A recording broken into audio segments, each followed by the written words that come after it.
able to make Mexican food. This is a book called La Huella Negra en Guanajuato, Retratos de Afrodescendientes de los siglos XIX y XX, The Black Footprints of Guanajuato, Portraits of Afro-Descendants from the 19th and 20th century. Guanajuato was a mining town that depended heavily on slave labor, and it was said that they had more slaves there than actual Spanish.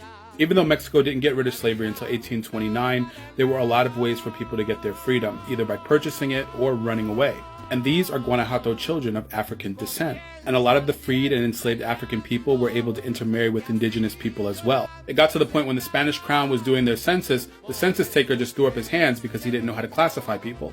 These African descendants were able to build community and even able to incorporate African techniques into the cuisine at the time, making Mexican food. And also many African descendants were able to achieve political success.